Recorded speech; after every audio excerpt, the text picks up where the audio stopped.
आप लोगों को क्रिकेट क्लास में स्वागत है। इस चैनल को सब्सक्राइब एंड लाइक करना ना भूलें। आज आपको प्रतिलेखन संख्या 93 और 94 लिखाएंगे। पहले 80 के स्पीड में, फिर 100 के स्पीड में, फिर 120 के स्पीड में। इसको 1-2 बार लिखें, आपको ऑटोमेटिक स्पीड बढ़ जाएगा। Ready, last ready and start. महोदय, पिछले 50-55 वर्षों से हम खादी संबंधी कार्यक्रम को कार्यान्वित करते आ रहे हैं। इस कार्य की ओर हमने पर्याप्त ध्यान दिया है और हम में से कुछ ने तो पर्याप्त समय भी दिया है।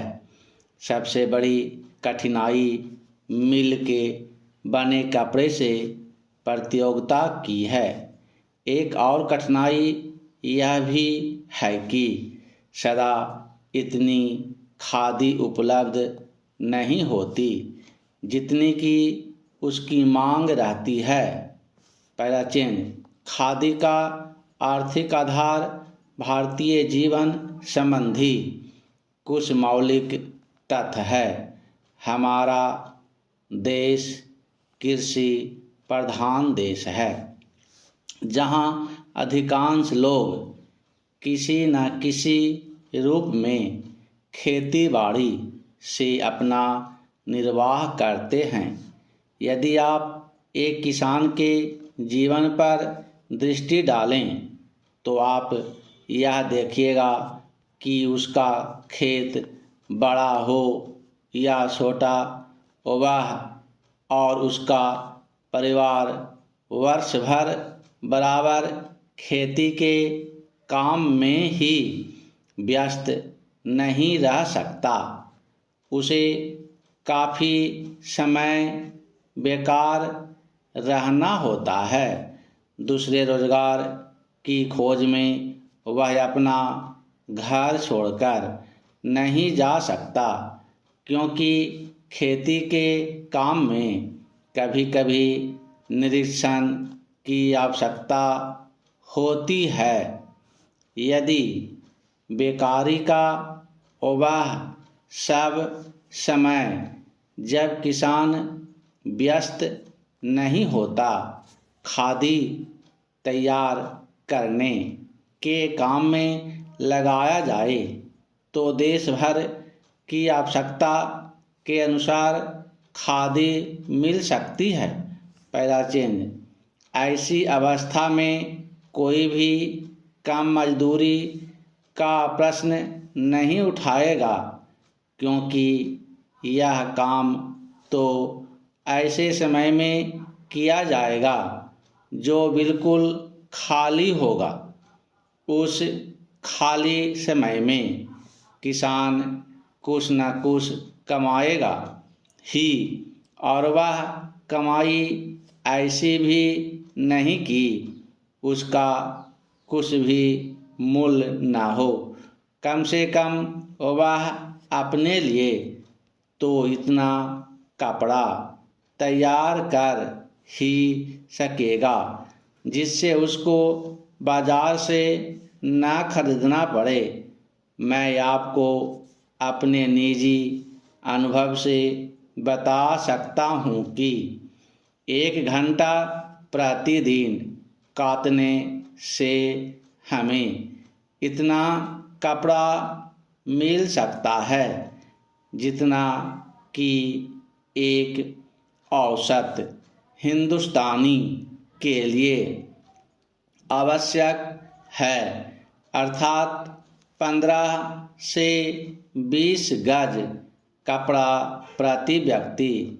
इस दृष्टिकोण से देखा जाए तो सस्ते महंगे कपड़े का प्रश्न ही नहीं उठता, क्योंकि खादी खाली समय में किए परिश्रम से प्राप्त हो जाएगी। खादी के संबंध में एक आधारभूत तथ्य है। हम जानते हैं कि आदमी सदा काम नहीं करना चाहता।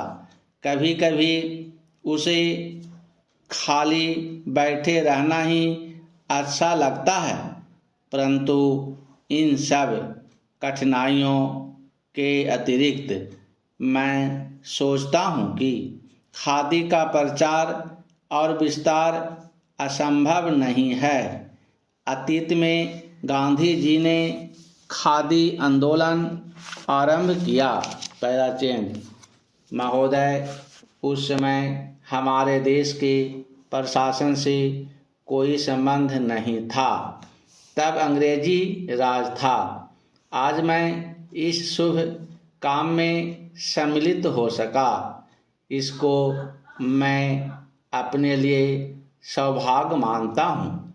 जैसा अभी कहा गया, आप जिन आर्य विज्ञान कॉलेज और कैंसर संस्थान की स्थापना करने जा रहे हैं, ये दोनों संस्थाएं अपने ढंग की बहुत बड़ी और ऊंचे दर्जे की संस्थाएं होने वाली हैं।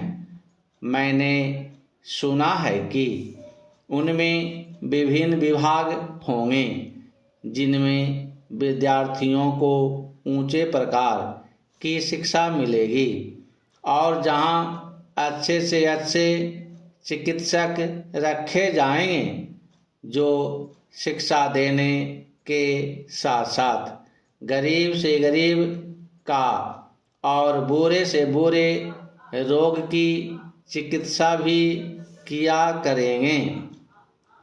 सभी आर्य विज्ञान कॉलेजों में यही स्थिति होती है कि जो वहाँ पढ़ाते हैं वे रोगियों को भी देखते हैं और वहाँ के विद्यार्थी भी पढ़ने के साथ साथ रोगियों को देखते हैं।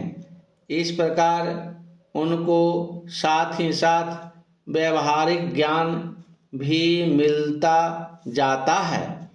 जिस संस्था में जितने अच्छे शिक्षक होंगे, उस संस्था से विद्यार्थी भी उतने ही अच्छे निकाल सकते हैं। जहाँ जितनी अधिक सुविधा होगी, उन संस्थाओं से लोग अधिक से अधिक लाभ भी उठा सकते हैं।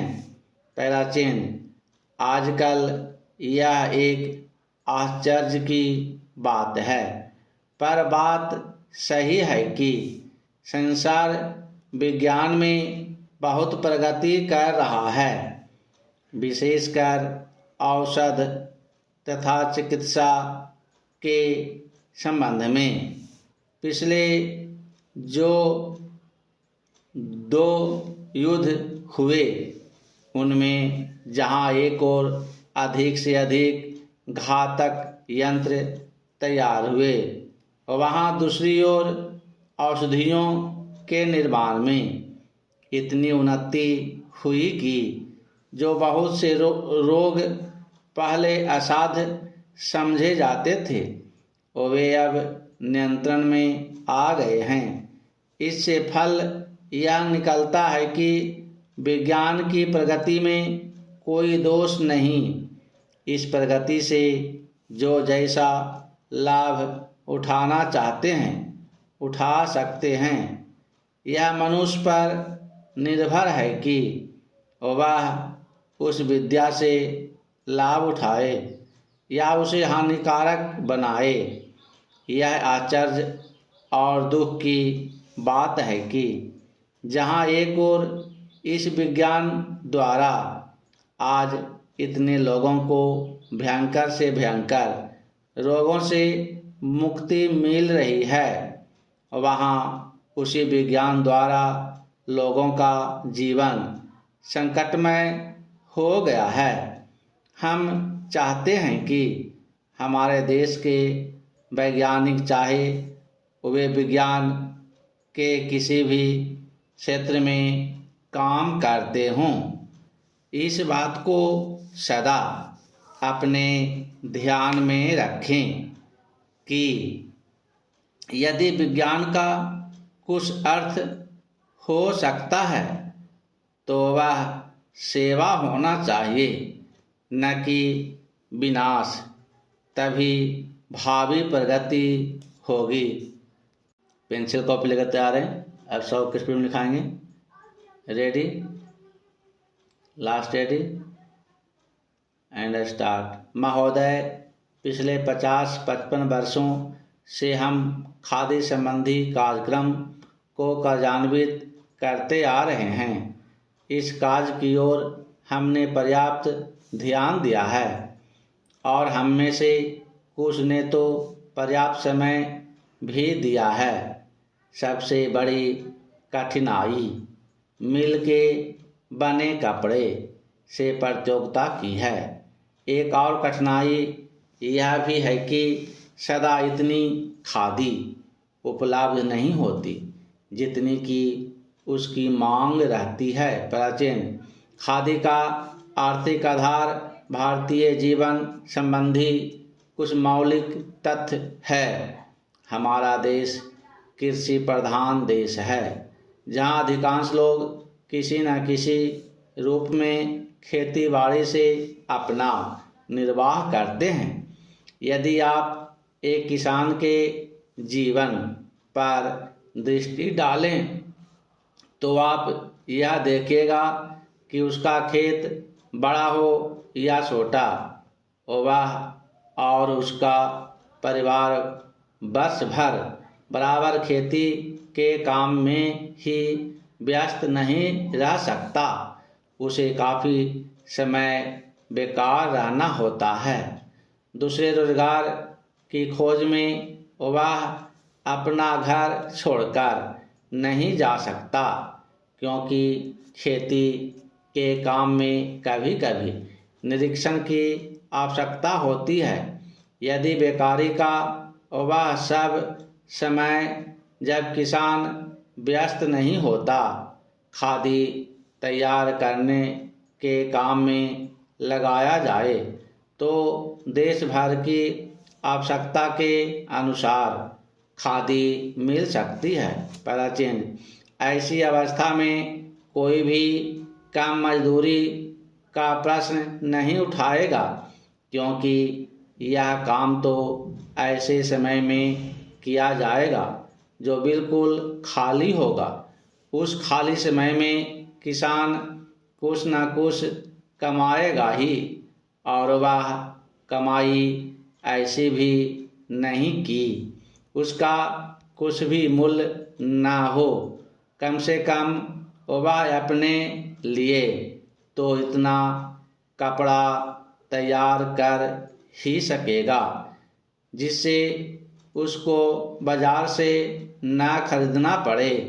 मैं आपको अपने निजी अनुभव से बता सकता हूँ कि 1 घंटा प्रतिदिन काटने से हमें इतना कपड़ा मिल सकता है जितना कि एक औसत हिंदुस्तानी के लिए आवश्यक है, अर्थात 15 से 20 गज कपड़ा प्रति व्यक्ति।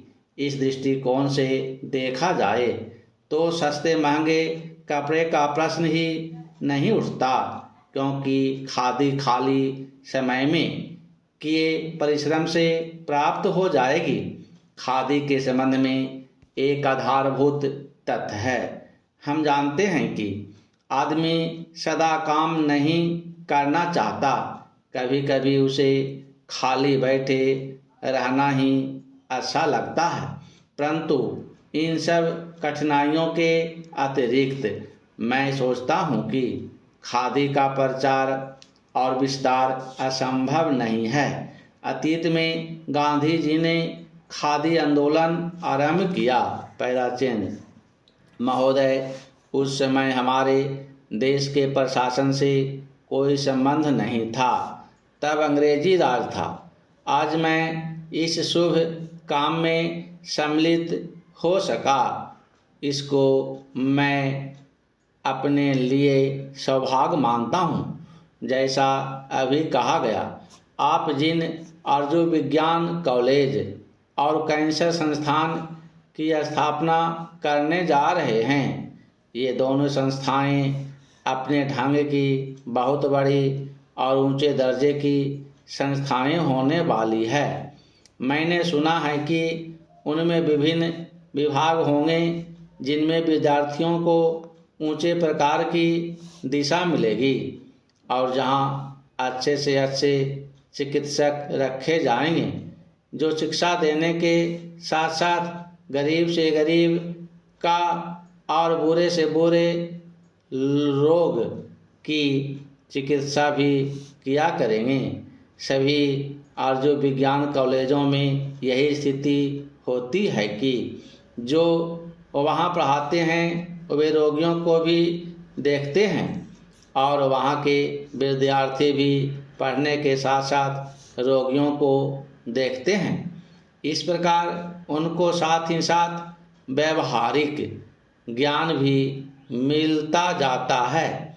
जिस संस्था में जितने अच्छे शिक्षक होंगे उस संस्था से विद्यार्थी भी उतने ही अच्छे निकल सकते हैं। जहाँ जितनी अधिक सुविधा होगी उन संस्थाओं से लोग अधिक से अधिक लाभ भी उठा सकते हैं। प्राचीन आजकल यह एक आश्चर्य की बात है, पर बात सही है कि संसार विज्ञान में बहुत प्रगति कर रहा है, विशेषकर औषध तथा चिकित्सा के संबंध में। पिछले जो 2 युद्ध हुए उनमें जहां एक और अधिक से अधिक घातक यंत्र तैयार हुए वहां दूसरी ओर औषधियों के निर्माण में इतनी उन्नति हुई कि जो बहुत से रोग पहले असाध्य समझे जाते थे वे अब नियंत्रण में आ गए हैं। इससे फल यह निकलता है कि विज्ञान की प्रगति में कोई दोष नहीं। इस प्रगति से जो जैसा लाभ उठाना चाहते हैं उठा सकते हैं। यह मनुष्य पर निर्भर है कि वह उस विद्या से लाभ उठाए या उसे हानिकारक बनाए। यह आश्चर्य और दुख की बात है कि जहाँ एक और उस विज्ञान द्वारा आज इतने लोगों को भयंकर से भयंकर रोगों से मुक्ति मिल रही है और वहाँ उसी विज्ञान द्वारा लोगों का जीवन संकटमय हो गया है। हम चाहते हैं कि हमारे देश के वैज्ञानिक चाहे वे विज्ञान के किसी भी क्षेत्र में काम करते हों इस बात को सदा अपने ध्यान में रखें कि यदि विज्ञान का कुछ अर्थ हो सकता है तो वह सेवा होना चाहिए, न कि विनाश। तभी भावी प्रगति होगी। पेंसिल कॉपी लेकर तैयार है। अब 120 के स्पीड में लिखाएंगे। Ready, last ready, start. महोदय, पिछले 50-55 वर्षों से हम खाद्य संबंधी कार्यक्रम को कार्यान्वित करते आ रहे हैं। इस कार्य की ओर हमने पर्याप्त ध्यान दिया है और हम में से कुछ ने तो पर्याप्त समय भी दिया है। सबसे बड़ी कठिनाई मिल के बने कपड़े से प्रतियोगिता की है। एक और कठिनाई यह भी है कि सदा इतनी खादी उपलब्ध नहीं होती जितनी कि उसकी मांग रहती है। प्राचीन खादी का आर्थिक आधार भारतीय जीवन संबंधी कुछ मौलिक तथ्य हैं। हमारा देश कृषि प्रधान देश है जहां अधिकांश लोग किसी न किसी रूप में खेतीबाड़ी से अपना निर्वाह करते हैं। यदि आप एक किसान के जीवन पर दृष्टि डालें तो आप यह देखिएगा कि उसका खेत बड़ा हो या छोटा वह और उसका परिवार वर्ष भर बराबर खेती के काम में ही व्यस्त नहीं रह सकता। उसे काफ़ी समय बेकार रहना होता है। दूसरे रोजगार की खोज में वह अपना घर छोड़कर नहीं जा सकता क्योंकि खेती के काम में कभी कभी निरीक्षण की आवश्यकता होती है। यदि बेकारी का वह सब समय जब किसान व्यस्त नहीं होता खादी तैयार करने के काम में लगाया जाए तो देश भर की आवश्यकता के अनुसार खादी मिल सकती है। Para change. ऐसी अवस्था में कोई भी कम मजदूरी का प्रश्न नहीं उठाएगा, क्योंकि यह काम तो ऐसे समय में किया जाएगा जो बिल्कुल खाली होगा। उस खाली समय में किसान कुछ न कुछ कमाएगा ही, और वह कमाई ऐसी भी नहीं कि उसका कुछ भी मूल ना हो। कम से कम वह अपने लिए तो इतना कपड़ा तैयार कर ही सकेगा जिससे उसको बाजार से ना खरीदना पड़े। मैं आपको अपने निजी अनुभव से बता सकता हूँ कि 1 घंटा प्रतिदिन काटने से हमें इतना कपड़ा मिल सकता है जितना कि एक औसत हिंदुस्तानी के लिए आवश्यक है, अर्थात 15 से 20 गज कपड़ा प्रति व्यक्ति। इस दृष्टिकोण से देखा जाए तो सस्ते महंगे कपड़े का प्रश्न ही नहीं उठता, क्योंकि खादी खाली समय में किए परिश्रम से प्राप्त हो जाएगी। खादी के संबंध में एक आधारभूत तथ्य है।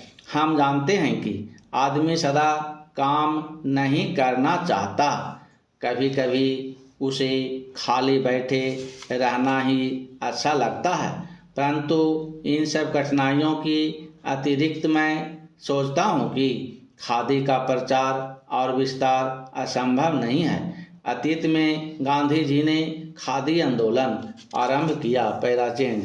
महोदय, उस समय हमारे देश के प्रशासन से कोई संबंध नहीं था, तब अंग्रेजी राज था। आज मैं इस शुभ काम में सम्मिलित हो सका, इसको मैं अपने लिए सौभाग्य मानता हूँ। जैसा अभी कहा गया, आप जिन आर्य विज्ञान कॉलेज और कैंसर संस्थान की स्थापना करने जा रहे हैं, ये दोनों संस्थाएं अपने ढंग की बहुत बड़ी और ऊंचे दर्जे की संस्थाएं होने वाली हैं।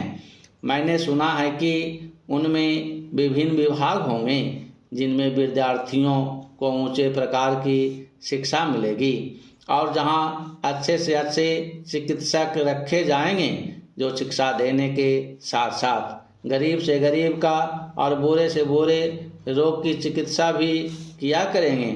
सभी आर्य विज्ञान कॉलेजों में यही स्थिति होती है कि जो वहाँ पढ़ाते हैं वे रोगियों को भी देखते हैं और वहाँ के विद्यार्थी भी पढ़ने के साथ साथ रोगियों को देखते हैं। इस प्रकार उनको साथ ही साथ व्यवहारिक ज्ञान भी मिलता जाता है। जिस संस्था में जितने अच्छे शिक्षक होंगे उस संस्था से विद्यार्थी भी उतने ही अच्छे निकल सकते हैं। जहाँ जितनी अधिक सुविधा होगी उन संस्थाओं से लोग अधिक से अधिक लाभ भी उठा सकते हैं। Para change.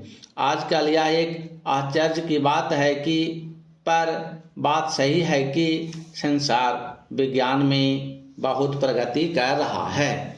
विशेषकर औषध तथा चिकित्सा के संबंध में पिछले जो 2 युद्ध हुए उनमें जहां एक ओर अधिक से अधिक घातक यंत्र तैयार हुए, वहां दूसरी ओर औषधियों के निर्माण में इतनी उन्नति हुई कि जो बहुत से रोग पहले असाध्य समझे जाते थे वे अब नियंत्रण में आ गए हैं।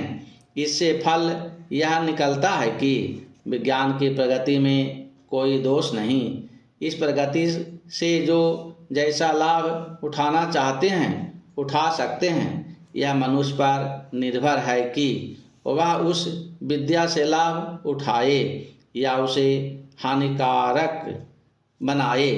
यह आश्चर्य और दुख की बात है कि जहाँ एक ओर इस विज्ञान द्वारा आज इतने लोगों को भयंकर से भयंकर रोगों से मुक्ति मिल रही है, वहाँ उसी विज्ञान द्वारा लोगों का जीवन संकटमय हो गया है। हम जानते हैं कि हमारे देश के वैज्ञानिक चाहे वे विज्ञान के किसी भी क्षेत्र में काम करते हों, इस बात को सदा अपने ध्यान में रखें कि यदि विज्ञान का कुछ अर्थ हो सकता है तो वह सेवा होना चाहिए। न कि विनाश, तभी भावी प्रगति होगी।